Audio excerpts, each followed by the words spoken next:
Mwaramutse nshuti za Skybox 250, mumeze mute?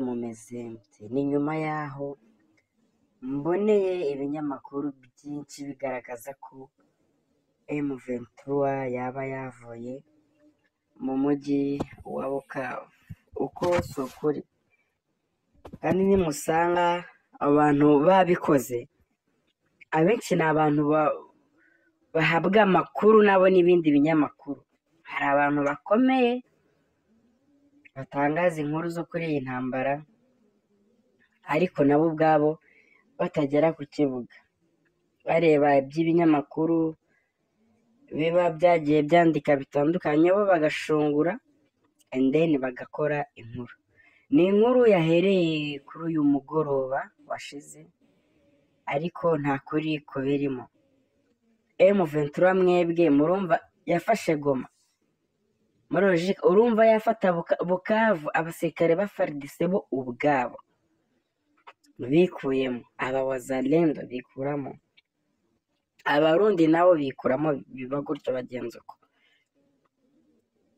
Umuntu w'umuprofesiyoneri agatinyuka akavuga ko M23 yavuye mu mujyi wa Bukavu. Siko biri.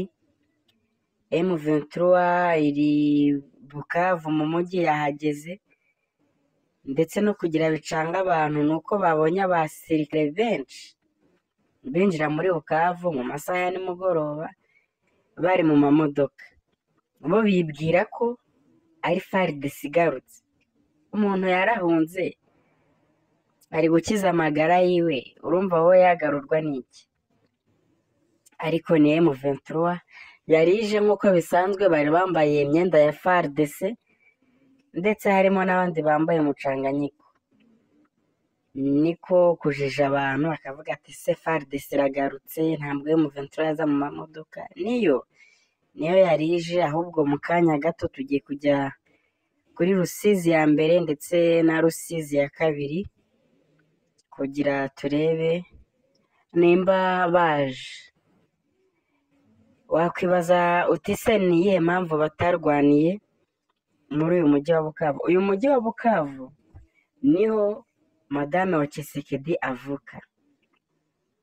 Usibye na Madame wa Tshisekedi, hari abandi bayobozi bakomeye bari muri leta y'i Kinshasa bava muri uyu mujyi wa Bukavu, akaba ariho bavuka. Ndakeka muri parliament yicayemo nk'abantu 5, kongeraho n'umugore wa Tshisekedi. Numva ahantu First Lady ubwiwe avuka, bo barababwiye ngo mwa barundi mwe nitwe twabazanye, abazalendo namwe bacanshuro. Ibyo tubabwiye ntihagire isaso rivugira muri uwo mujyi, kuko n'amazu agiye akomakomeye burya n'ayabo bayobozi b'i Kinshasa. Niyo mpamvu nyamukuru yatumye icyitwa M23 ndetse na FARDC, abazalendo n'abo bacanshuro badatinyuka kurwanira mu mujyi wa Bukavu. Icyo si cyumvikanye cya mbere. Icya kabiri, hari imitego bagiye bashyiramo, nayo bayishyiraga mu bigo bya gisirikare, akavuga aha n'ibinjira irabaturikana. Ariko ibyo M23 yaje kubimenya, kwinjiramo nabo bagenda baraba amaso, babaye kenge, bagira tansiyo, babanza bahasaka wa mugani wagira nabo bafite imbwa. Urumva naho ibintu byo kuvuga ngo kuganira na M23 nabyo biragoye, kuko muzi neza ko Colonel Nanga bamushyiriyeho impapuro internationale za Interpol zimuta muri yombi kuko yagirizwa ibyaha by'intambara. Usibye nawe n'abariya ba Lawrence Kanyuka bose barashakishwa, nta macenga arimo, bose babareze ibyaha by'ubwicanyi, guhotera ikiremwamuntu, kandi aribo ahubwo bari gushakira ikiremwamuntu amahoro. Nyuma y'ibyo ngibyo,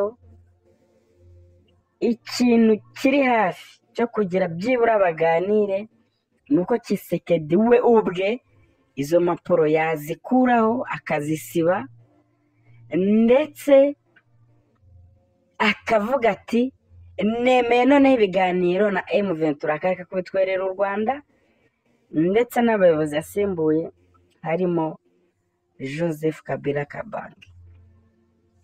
Rero niyo makuru ahari y'ukuri y'impamo ku mujyi wa Bukavu. Ntibabatera urujijo cyangwa se iki. Ubu tuvugana M23 bari gutambagira hano mu mujyi, ariko abatabizi nyine barakubwira ngo ni FARDC yaheye ukajya.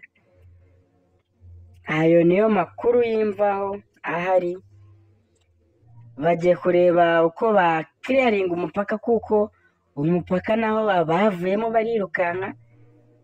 Ku gice cy'u Rwanda ho barahari, abadejemo b'u Rwanda barahari, ariko aba Kongo ntabahari. Ubwo ikigiye gukorwa bagiye kureba uko babyorganiza, niba Tshisekedi arasaba ibiganiro akabisaba, ariko iby'ibaruwa ya Macron nawe M23 ashobora kumubwira ko Bukavu atari Paris. Nta kindi kigoranye, nicyo kintu kiri buze gukurikira. Wowe utarakora subscribe rero wayikora kugira tubane mu biganiro by'ubutaha. Murakoze cyane.